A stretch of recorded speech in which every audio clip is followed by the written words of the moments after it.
¿Cómo están? Bienvenidos a esta entrega de Fútbol Infinito, aquí otra vez desde Doha, ya con la mitad de los octavos de final definidos, casi medio cuadro definido. Jaime, ¿cómo estás? ¿Cómo estamos, Vizca? Un saludo para ti, un saludo para todos. Este episodio de Fútbol Infinito es traído a ustedes gracias a Banco de la Vivienda, una multi latina en El Salvador. Todavía no sé si les gusta más la blanca o la azul. Combina, ¿no? Me parece blanca y azul, hacemos un poco de balance. Sí, a propósito, suscríbanse al canal de YouTube de Fútbol Infinito. Vamos a tratar de, ver cómo podemos hacer llegar camisetas. Hay un cierto diseño de camisetas que está a la venta en Amazon, que también lo pueden conseguir. Pero vamos al grano.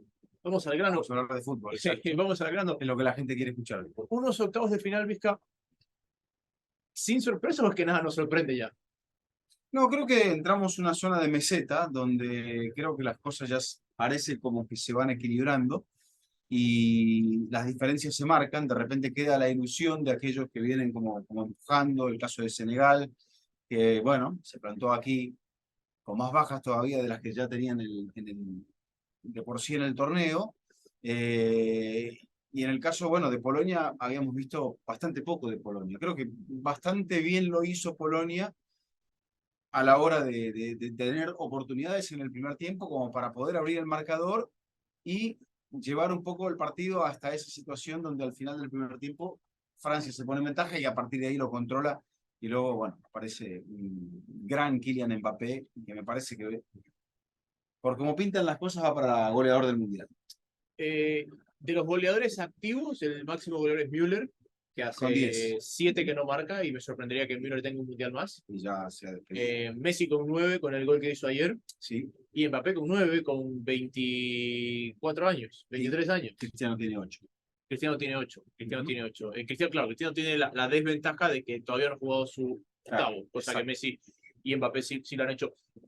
Vamos de adelante para atrás, ya explicamos el partido, pero desde los atacantes, desde los delanteros, quizás la de Mbappé hoy es la mejor actuación individual que hemos visto en el Mundial. Decisiva, me parece que sí, un impacto muy importante.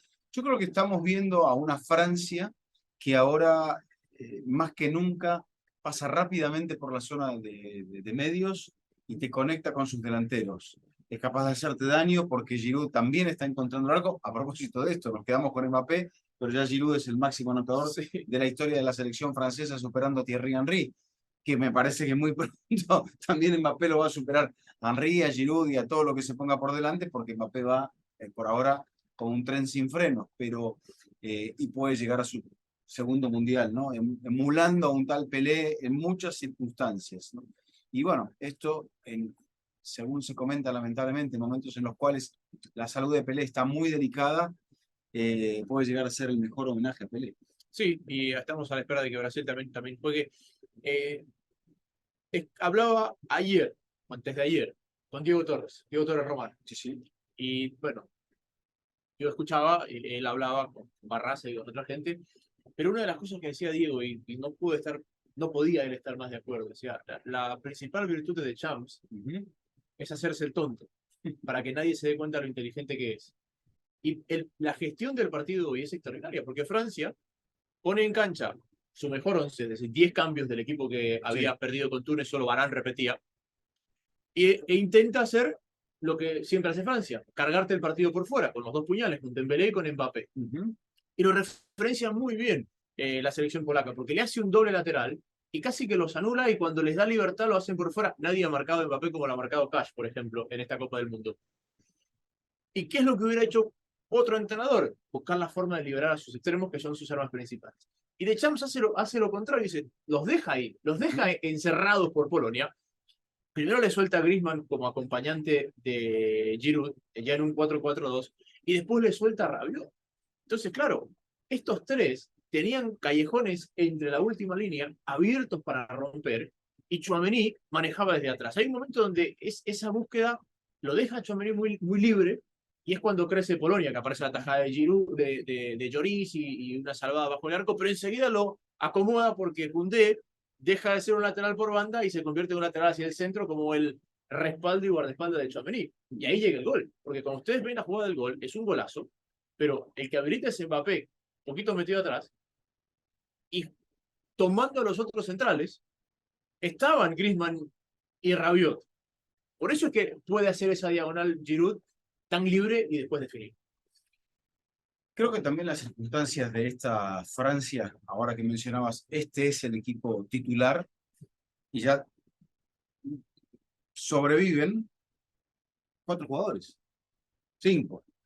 Es que los tres, claro, el arquero, para Varane, Griezmann, Griezmann, Mbappé y Giroud. Giroud. O sea, te está cambiando casi todo el equipo obligatoriamente. Se dice que para poder encontrar un equipo que repita un campeonato a este nivel, a esta altura, cosa que hay que remontarse muy allá lejos y hace tiempo, mediados del siglo pasado, nos tenemos que encontrar con una gran selección brasileña, con Pelé en sus comienzos y con otro fútbol. Pero Francia quizá hubiese sido, con una situación ideal en estos 4 años y medio, hubiese sido partidario de decir, bueno, mismo, ¿por qué no? Casi todos los mismos que puedan llegar a estar, pero tiene que cambiar el lateral derecho, tiene que cambiar un central, tiene que cambiar el lateral izquierdo, tiene que cambiar en el centro del campo, 2 posiciones en el centro del campo, y finalmente se le da la circunstancia como para poder soltar a Dembélé, y esto creo que con lo que describías muy bien, Francia cambia porque ahora te ataca por las 2 bandas ampliamente y tiene que rectificar. Antes la posición de Griezmann era la de un casi enlace enganche sudamericano y ahora es casi un interior derecho por donde él comienza, siempre con los extremos bien abiertos. Y yo pensaba cuando comenzó el Mundial, quien tenga extremos capaces de abrir a defensas que se cierren, va a marcar la diferencia. Y creo que Brasil los tiene, creo que hay otros seleccionados que los tienen, y Francia también los tiene, y tiene el juego, la mística y el entrenador que sabe tocar las piezas. Y con esto se refleja un poco algo que creo que lo dijimos y que era difícil explicar en aquel momento, pero a medida que ha ido el torneo se va explicando solo. Cuando decíamos, las lesiones le acomodaron el equipo de Champs. Porque todo esto que O estamos... lo obligaron a acomodarlo, o a tener que encontrar. Me parece que, a ver, le quitaron el peso emocional de separar gente. Claro. Que es el peso emocional con el que ha convivido Roberto Martínez, con el que Diego Alonso. Decirle, usted no está, usted no Exactamente. está, usted no está. No ha convivido con ese peso emocional. Y sobre todo la última, la de Benzema, el Balón de Oro. Yo no sé si Benzema puede hacer funcionar este equipo como lo hacemos hoy. Pues, ¿cuáles son las virtudes de Benzema? Salir, tomar, proyectar, pausar. Y este es un equipo, primero, que vive del vértigo. Y segundo, que si tú tienes un delantero que tiene esa capacidad, que es extraordinaria, y en el Madrid es el mejor ejemplo de cómo todo lo que es capaz de hacer en el frente de ataque funciona, pero como tú tienes gente tan específica, realmente esa movilidad se mete en los otros territorios. Mbappé no podría explotar con Benzema como explota con Giroud.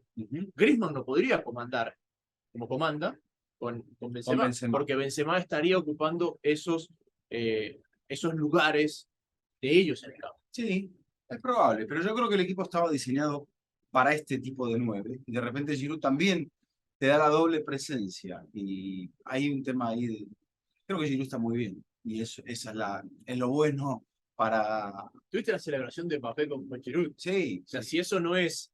Acá nos entendemos a la perfección, no sé qué lo es. Porque también es eso, para Mbappé, colocarlo con un 9 que no es tan mediático, que no es un balón de oro como lo es Giroud, yo creo que también le va bien a él, para levantarlo, porque me parece que ese es un poco el dilema que él tiene en el Paris Saint-Germain. Dice, yo vengo atrás y soy el que marco la diferencia. También me parece que el acomodarlo con un 9 punto, a él lo acomoda mucho, porque el Mbappé de Francia es superior al Mbappé del Paris Saint-Germain. El Paris Saint-Germain no tiene un 9, no juega con un 9. Y el Mbappé... Este 9 es de movimientos más simples, más sencillos y más concretos. En la jugada... Benzema me parece que lo complicaría un poco más porque habría que limitarlo, restringirlo a que fuera este tipo de 9. Sí, no, totalmente. Y la jugada del segundo gol. Sí, la jugada del segundo gol. El que recupera en el área propia es Griezmann. Bueno, que recupera y rechaza. Y rechaza. En esa toma propia de consola. Tremenda. Y después ustedes sigan la jugada. El que comanda el contraataque como un 10 es Giroud. Sí. Giroud es el que toma la pelota en su propio campo, y va comandando el contraataque como un 10 sudamericano, con Mbappé abierto a un lado, con Dembélé abierto a un Sí, lado, con y Mbappé abierto Mbappé, al otro lado, y él es el el autor que define, el que intelectual, define la jugada. el autor Un intelectual de poco, cómo se gesta todo. un poco a los Harry Kane, digamos, ¿no? Porque Harry Sí, Kane eso es lo que está haciendo hasta que finalmente marcó su gol en el sí, partido de sí, hoy. sí. Yo hacía un videito previo hoy día en Instagram de los partidos y decían, no se preocupen por Kane, porque Kane con pelota en movimiento está cumpliendo el mismo rol que cumplió en Rusia y lo está haciendo a la perfección. Lo que pasa es que en Rusia hubo muchos Marcaba. goles de tiro de Ah, esquina y hubo muchos penales que él era el ejecutante, sí, pero no marcó tantos a campo abierto. no, y también creo que marcó muchos en partidos de gran diferencia, como fue el partido contra Panamá. O sea, eso le engordó la cuenta y quizá también necesitaba marcar muchos goles porque los demás no eran tan efectivos y ahora sí encuentra con que hay muchos compañeros que son efectivos. Pero cerrando Francia, termina consiguiendo la victoria de 3-1. Quizá Polonia sí se merecía un gol, penal repetido por Lewandowski. Lewandowski se va del Mundial, hace su segundo gol. Creo que Polonia jugó bastante mejor de lo que jugó frente a Argentina, no sé si porque, no sé por qué, pero creo que porque quizás se sintió liberada después de haber conseguido la clasificación. Pero lo de hoy fue mucho más digno de un equipo con la tradición del fútbol polaco y con la calidad de algunos jugadores de esta selección. Se sostuvo mucho sobre Chesney, sobre todo al principio. Creo que Chesney vuelve a ser el gran protagonista de la selección polaca. Eh, Queda claro un poco lo que sabíamos en la Bueno, previa. llegó hasta aquí también por los dos penales atajados por él. Sí, no, y fue figura en el partido contra Arabia Saudí, más allá del penal atajado, y fue figura contra México, más allá del penal atajado. Pero un poco lo que habíamos hablado en Polonia es el envejecimiento de esa columna vertebral. Sigue siendo Glick, Sí, de vuelta en equipos menores del fútbol sí, italiano. sí. Sigue siendo Krychowiak en la Liga Saudí. Sigue siendo Lewandowski, que es el más vigente de todos, pero difícil que veamos, si tú lo decías el otro día, a Lewandowski en otra Copa del Mundo. Y preparando el partido y el retroceso del fútbol de Europa del Este. De Europa del Este metió dos finalistas de mundiales dos veces, la República Checa y Hungría, en otra Bueno, época, Checoslovaquia. Checoslovaquia, claro. Eh, y de ahí casi que ha pasado inadvertido. Es que, a ver, desde creo que digamos, la situación política de la caída de la cortina de hierro, la política de Estado para el deporte y la política de Estado para el fútbol y el patronazgo del Estado sobre los clubes de fútbol sobre todo, creo que hizo que todo se derrumbara. Y ahora no hay nadie que se haga hecho cargo de esa reconstrucción. Entonces, está todo mucho más disperso. Esto lo decía hasta contar un poco también a la Bulgaria de Stoichkov, que Sí. es un poco emblema de eso, la Rumania de Hagi y demás, pero me da la sensación de que cuando pasó eso y esos últimos coletazos de los años 90 se fueron, que coincide finalmente con el final de esa parte política, creo que se ha hecho más difícil. Polonia y Hungría terminaron mucho antes, yo creo que se fueron apagando en los 70-80, Polonia más en los 80.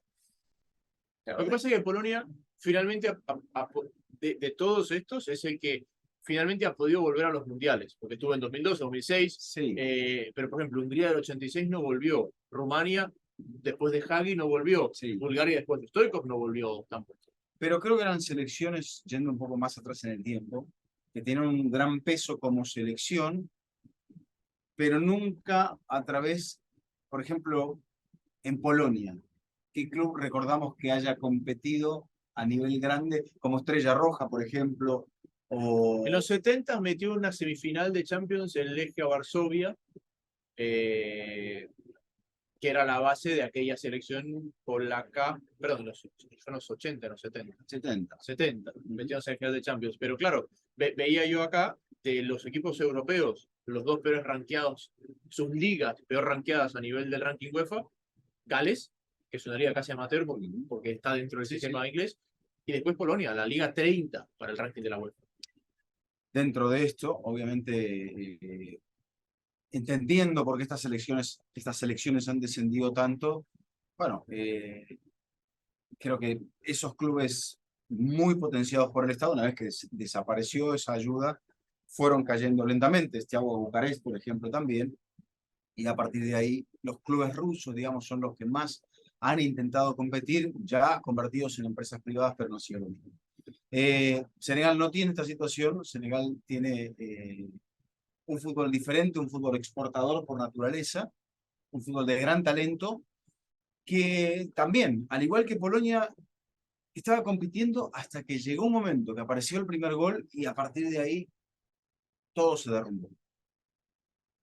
El partido de Senegal era digno y parejo, ¿sí? Luchado, físico, intenso, hasta con buen movimiento de pelota, con apariciones, con arrancadas de Sarr, por ejemplo, atrevido, no se metieron atrás, pero y los dos fueron atrevidos. Eso fue lo que más me gustó de esta A situación. mí me gustó más el partido de Polonia que el de Senegal. Lo que pasa es que a Senegal le caen los dos goles Porque lo que pasa es que muy puntualmente al final del primer tiempo y eso me parece que lo mata. Polonia tuvo un plan de partido y que lo fue trabajando y en algún momento llevó el partido de ese plan, era efectivo, que es ese tramo medio del primer tiempo donde, si no es por Lloris, se puede poner en ventaja.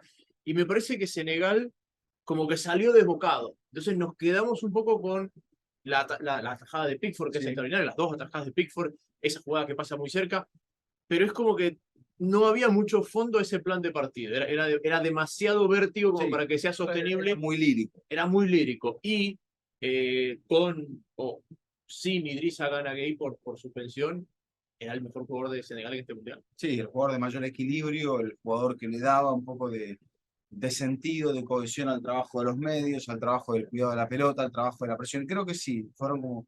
El equipo fue bastante más ingenuo que en otras oportunidades, no tuvo el orden que tuvo en el partido contra Ecuador, y es allí donde Senegal creo que le permitió a Inglaterra encontrarse con su fútbol en una noche que ilusiona a su gente a la hora de pensar que el título es posible, porque el entrenador parece mucho más aplomado, los jugadores parecen mucho más seguros, y uno encuentra, o uno le ve a este equipo recambio en todas sus líneas, Jaime, porque entra Henderson y es capaz de hacer un gol, o vuelve a repetir en el equipo Henderson. Bellingham está jugando muy suelto en el medio, sustentado por Rice. La defensa sigue siendo importante. De hecho, solamente ha permitido goles en el partido contra Irán. En el primer partido, después ya no, y el segundo es de penal. Inglaterra ha tenido la virtud de que sin ser exuberante, ganar todos los partidos, ha dominado todos los partidos. Y eso es un gran mérito, porque no la hemos visto muy exigida en defensa, ha desplegado su juego de ataque y sus delanteros han ganado confianza. Foden es suplente, y no lo digo como una crítica a Gareth Southgate, digo por... Bueno, ahí fue titular. Sí, claro, hoy fue titular, venía como suplente. Sí. Pero no lo digo como una crítica, sino digo, es que qué cantidad que tiene. O sea, hoy día con el 3-0, si no me equivoco, Puso Grealish. entra Grealish. Entra Grealish. El partido de Bellingham a veces Bueno, es te puede extraordinario. poner a Rashford, te puede poner a Sterling, o sea, bueno, y juega Bukayo Saka de entrada, la variedad que tiene allí Inglaterra. Por eso a mí me hace pensar, bueno, creo que lo que se nos viene para la jornada del Es el mismo, sábado. juega el mismo día. Países Bajos Argentina es el mismo día que el partido, que los ganadores de hoy. El viernes. El viernes, sí. Y ese partido va a abrir el fuego. O sea, vamos a ver un Francia-Inglaterra. Hay algo que me encanta del Extraordinario. Francia-Inglaterra. Es lo que me encanta a mí el Francia-Inglaterra. Y esto lo hablamos con el profesor, cuando el profesor les decía, todo el mundo quiere jugar lo mismo. Y veíamos a España y Alemania con cositas, pero Bueno, de un año base. Valdano, porque tomaste la foto hoy, decía Valdano, todo el mundo quiere jugar lo mismo. Ya no estamos viendo un fútbol reconocible. Al menos hoy lo de Senegal me pareció reconocible, lo de Polonia intentaba ser reconocible, con rasgos muy marcados o sea, que se van repitiendo entre equipos. Pero antes veías un equipo sudamericano y se notaba que era un equipo sudamericano, veías un equipo asiático y se notaba que era un equipo asiático, idem con un equipo africano. Y los equipos europeos eran un poco más automatizados. Y por eso o sea, tenían esa virtud del automatismo, cada quien con su filosofía, digamos, esa disciplina alemana, un poco más de inventiva o de velocidad o de vértigo en el juego de Países Bajos, la estructura táctica de los italianos, o sea, los distinguías mucho más fácilmente. Hoy todo es como sin frontera. Está bien que me tome una foto con Valdano. Claro, por supuesto. Yo no le pido muchas fotos a la gente, pero creo que esa me podía dar la licencia. No hay nada que decir. No hay que pedir permiso ni nada que decir. No, a mí me da vergüenza, pero me voy a matar. Bueno. volviendo a... ¿Hubiese visto a Maradona no le hubiese pedido una foto? Mira, cuando lo vi a Maradona, hubo mucha gente que tú conoces, que me pidió que le saque la foto. Y te perdiste la foto. Y yo le saqué la foto, pero yo le hice la nota, Ah, en audio, pero le hice la nota. está bien. Había que elegir. Había que elegir, y me quedo con la nota, y se enojó. Y Diego. me parece un, sí, y me parece un elogio que se haya enojado. Porque también, digamos, fue después de que Suárez le hace los 2 goles a Inglaterra, Sí. cuando jugaba en el Liverpool. Sí.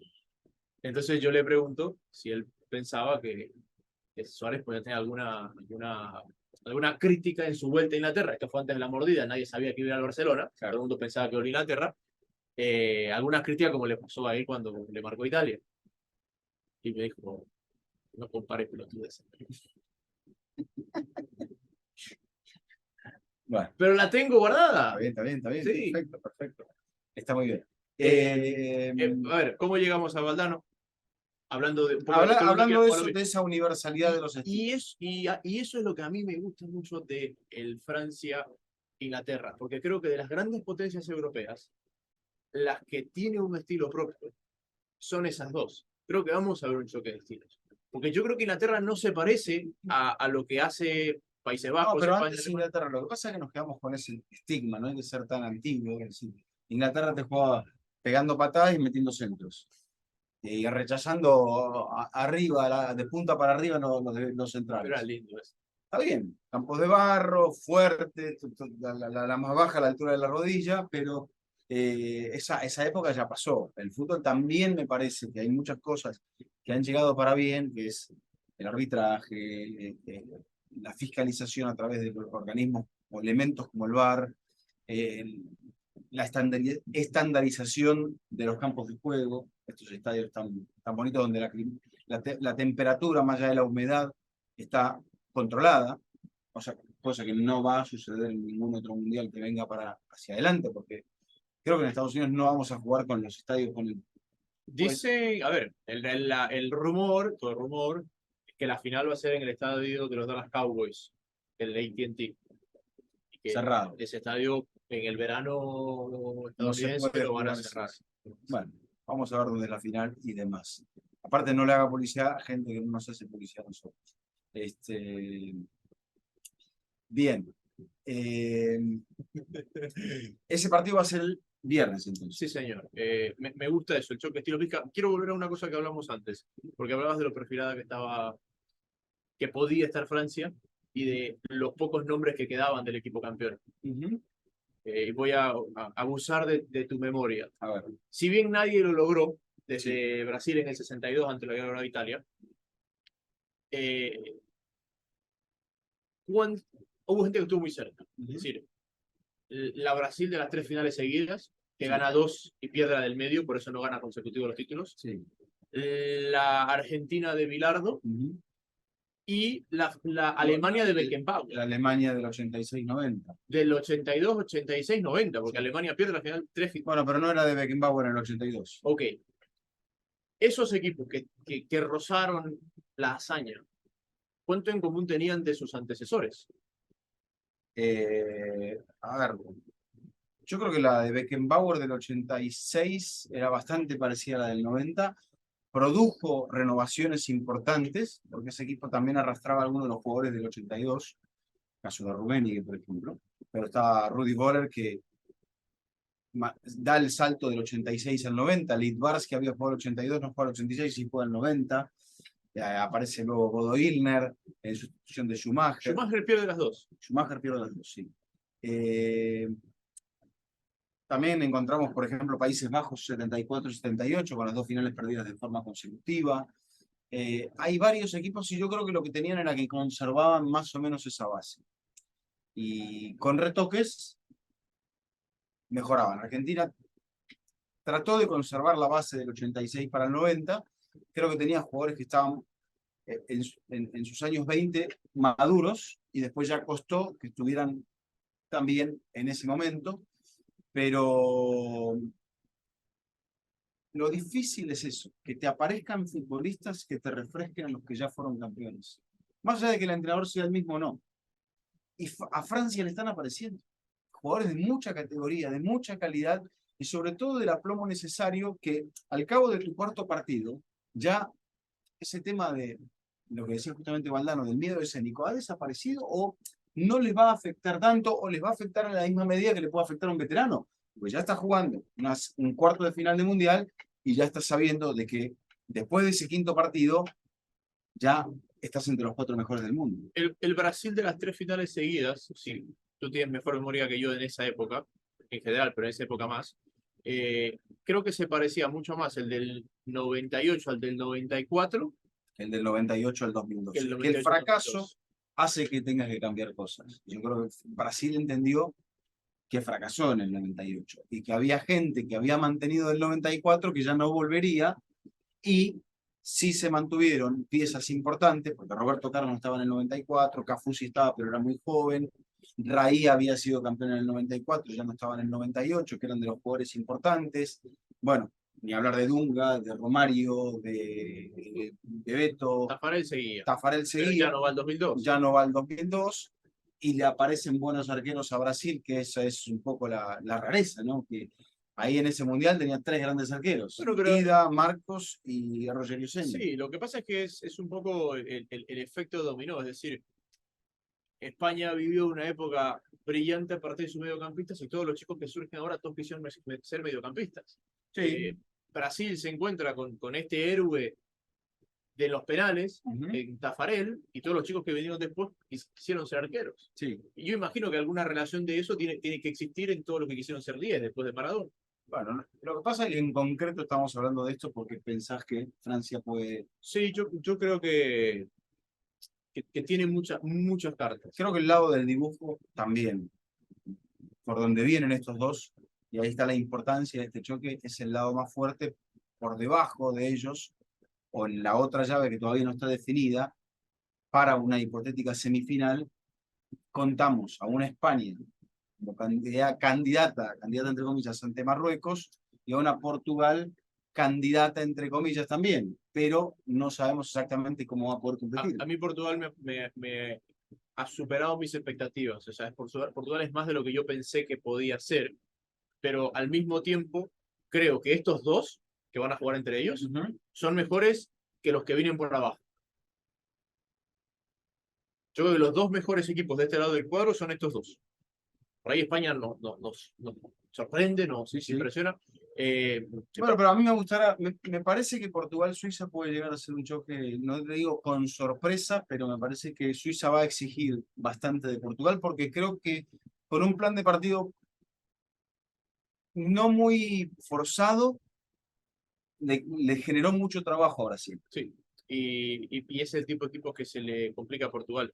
Cerrando Francia, va a cerrar ya,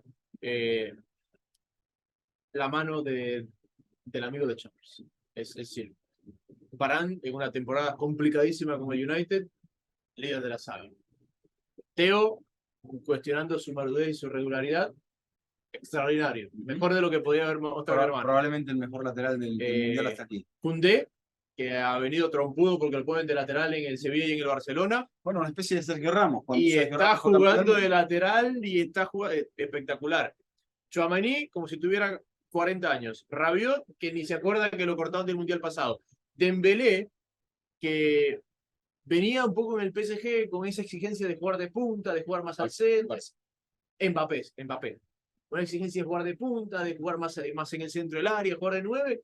Chambers lo volvió a convencer de que la banda es el mejor Mbappé, es lo suyo y funciona. La temporada espantosa de Griezmann en el Atlético de Madrid es el conductor de la selección francesa. Dembélé decide bien, Vizca. Dembélé decide bien con Francia. Sí, sí. Bueno, es que esta es la particularidad también de algo que ahora que ya tenemos un poco más de contexto y de tiempo, de este mundial tramposo, entre comillas, colocado en medio de una temporada. O sea, los jugadores cómo arrancaron la temporada, sí pensando en sus clubes, pero muchos que juegan en selecciones importantes no se podían sacar el mundial de la cabeza. Entonces estaban con un ojo acá y otro allá.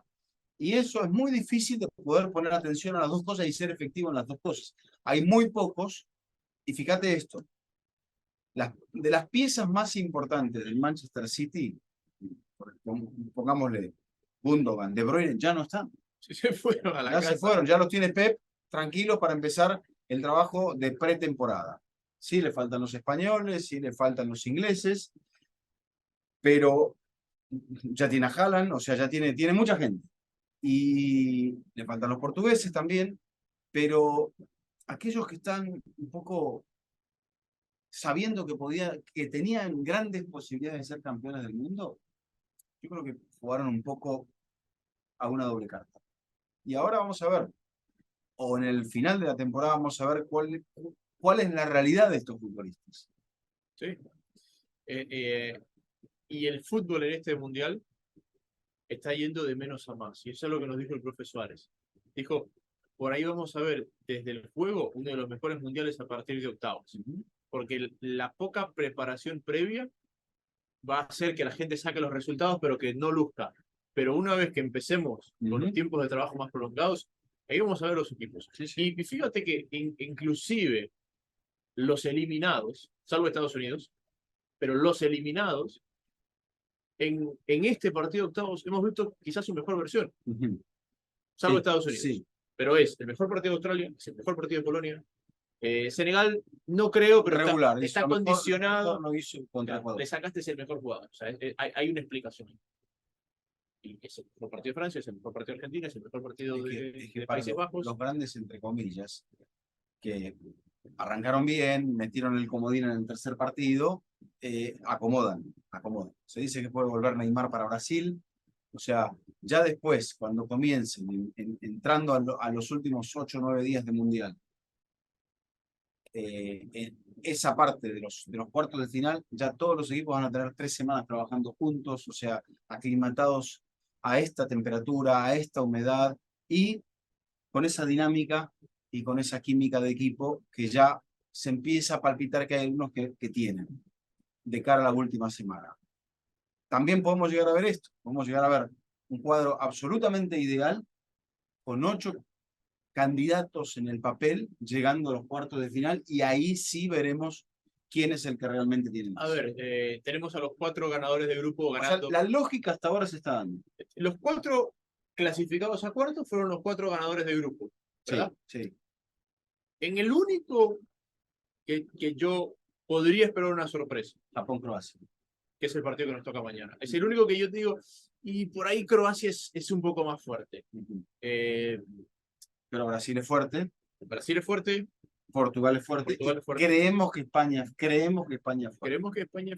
Ahora deberá demostrar España que es fuerte. Porque repasando. Yo no sé, Marruecos. Ahí va. A ver, y lo que le he dicho a todo el mundo. Más que Marruecos, escondió cartas Luis Enrique.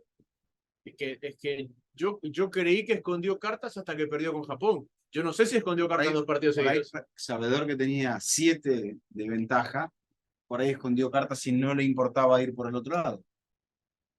Es pícaro, pero ¿sabes qué es lo que pasa con Marruecos? Es lo que le he dicho a todo el mundo. Yo te puedo explicar, y está en nuestros programas previos ahí donde lo explicamos, por qué Japón ha crecido y la fortaleza de Japón, por qué Corea está aquí en octavo, por qué Australia llegó, y podemos recitar de todos los. Después puede alcanzarlos o no puede alcanzarlos, pero hay un porqué estructural que marca su mejora. En el caso de Marruecos, no. Entonces, así como no conoces el detalle de la base, porque parece ser una base más emotiva que otra cosa, tampoco, un entrenador que llega sobre el final. Tampoco conoces el techo de eso. Sí. Eso es como un ensamble que ahora va muy bien, que se ha sorprendido con un grupo que estaba abierto, porque un favorito se cae, porque otro favorito tropieza, y bueno, Marruecos es el que acaba por aprovechar. Así que regresaremos mañana ya con 6 sobre 8, encaminándonos hacia la jornada del martes. Después tendremos 2 días de descanso y después volveremos a comenzar la parte final. Sí, señor. Tendremos 2 días de descanso. ¿Usted descansó hoy día? ¿Cómo le fue el descanso? No hay descanso.